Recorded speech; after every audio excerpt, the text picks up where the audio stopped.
그리고 채권 투자 방법 요거 문의를 하셔서 여기 자꾸 헷갈려요. 제가 채권을 한 10번도 더 설명을 해 드렸는데 요렇게만 정리를 하세요.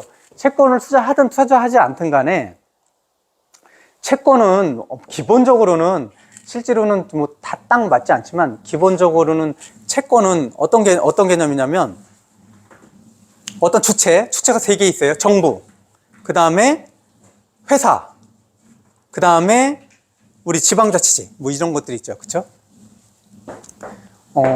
이런 3개의 주체들이 빚을 내는 거예요.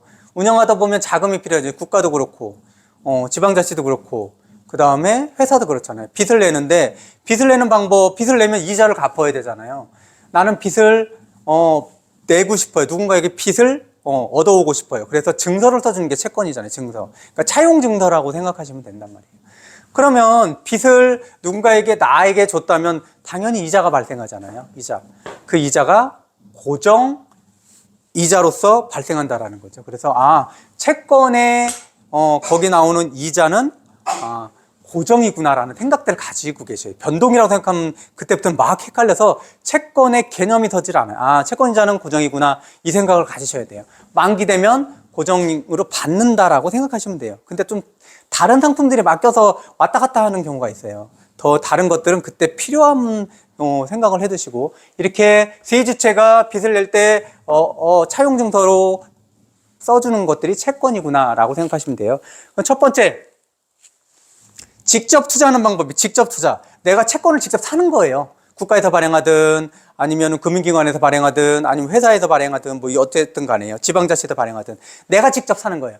직접 사는 건데 장소에 따라서 달라지는 거예요. 우리의 자산은 기본적으로 어디에 가 있다고요? 한국거래소에 있어요. 그렇죠? 주식, 채권, 금 이런 모든 것들이 한국거래소에 있단 말이에요. 한국거래소에서 금을 파는 게 한국금거래소예요. 그죠? 주식을 팔기도 하고 채권도 판단 말이죠. 그러면 이렇게 한국거래소에서 채권을 사면 이 시장을 장내채권이라고 해요. 장내채권. 그러니까 거기가 본류라고 생각하는 거예요. 우리는 증권사에서 채권 파는 게 본류라고 생각하는 게 아니에요. 원래 채권들은 다 그 한국거래소에 있는 채권시장에서 그게 본류예요. 거기는 어마어마하게 많은 것들이 올라오잖아요. 막 정리를 다 해주지 않고. 근데 이렇게 해놓으면 개인이 채권을 사기가 예전 같은 경우 채권은 단위가 몇 억 단위, 큰 단위라서 개인이 살 수가 없었거든요. 근데 이런 것들이 많이 좋아진 거예요. 증권사에서 그 큰 덩어리들을 잘라서 잘게 쪼개서 또는 여러 가지 합쳐가지고 파는 게 증권사에서 파는 채권이에요.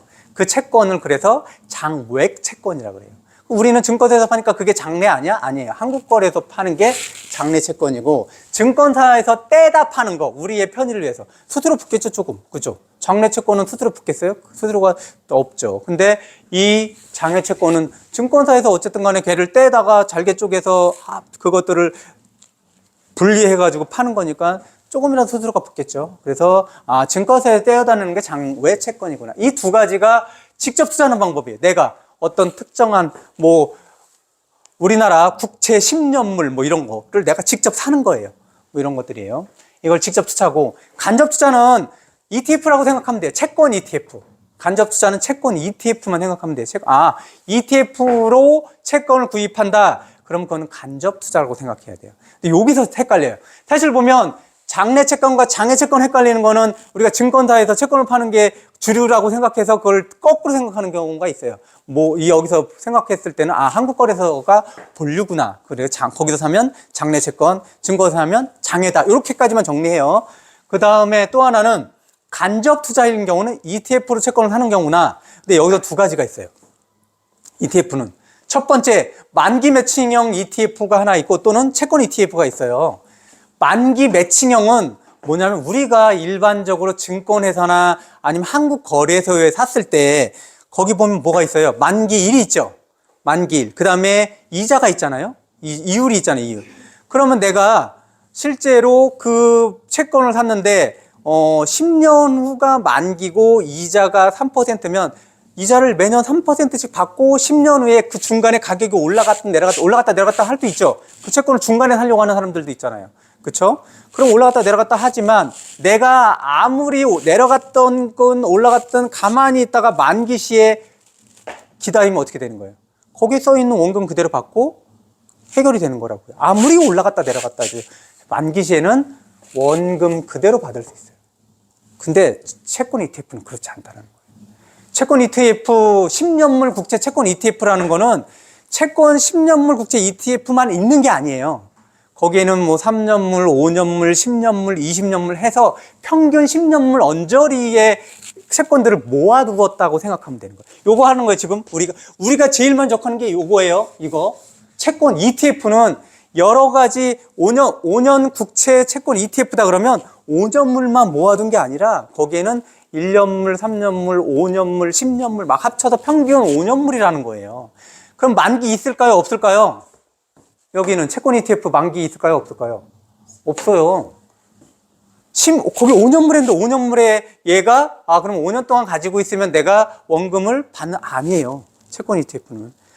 그럼 얘는 그럼 무슨 이익이 있냐? 무슨 이익이 있을까요? 매도 차익.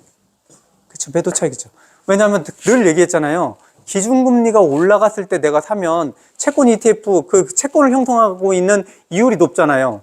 근데 기준금리가 떨어지다 보면 채권에 대한 이율이 낮아지잖아요. 그럼 내가 수익이 더 높은 채권이잖아요. 그러면 지금은 나보다 수익이 낮은 채권만 발행한다면 얘 가격이 내가 갖고 있는 게 올라가잖아요. 그때 판단하는 거예요. 그때 늘 얘기했잖아요. 그래서 얘는 뭐라고 생각하면 되냐면 채권 ETF는 만기가 없구나. 그리고 한 가지로 구성되어 있는 게 아니라 그걸 중심으로 해서 구성되어 있고 그럼 얘는 차익을 얘의 이익은 차익 거래로 내는구나 라고 생각하시면 되는 거예요. 얘의 이익은 만기에 내가 원금을 받겠지 이런 개념이 아니라는 거예요. 그래서 대부분 채권 ETF는 그냥 뭐라고 생각하냐면 주식이구나 라고 생각합니다. 단일 주식이구나. 쉽게 사고 쉽게 팔 수 있잖아요. 근데 이 장내 채권이나 특히 장내 채권은 쉽게 사고 쉽게 팔 수가 없어요. 유동성이 주식보다는 덜한 거예요. 내가 살려고 하는 금액에 맞게끔 팔려고 하는 사람이 생겼을 때 매칭이 되는 거란 말이에요. 근데 얘는 상품 되게 많죠. 그러니까 쉽게 주식처럼 거래가 되는데 얘네는 그거보다는 좀 더 덜 유동적. 그렇다고 사고 파는 게 어렵냐? 그렇진 않지만 사고 파는 게 장내 채권은 더 어려울 수 있는 거고. 근데 그래서 사람들이 근데 이거는 나는 그래도 만기 시에 원금 다 받았으면 좋겠는데 불안하잖아요.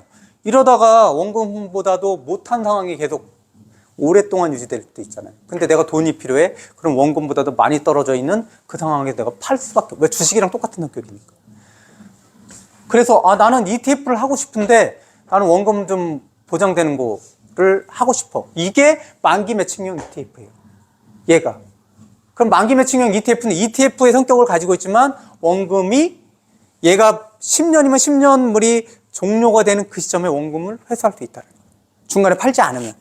그렇죠? 그러면 우리는 만기 시에 그 원금을 나는 회복하고 싶어. 원금을 그대로 보장받고 싶어. 근데 ETF로 채권을 투자하고 싶어. 그럼 얘를 해요. 근데 대부분의 채권 ETF는 뭐라고요? 얘인 거예요. 예. 만기가 없다라고 생각하시면 되고 그 다음에 만기까지 가져간다고 해서 원금이 내게 보장되는 건 아니라는 거죠.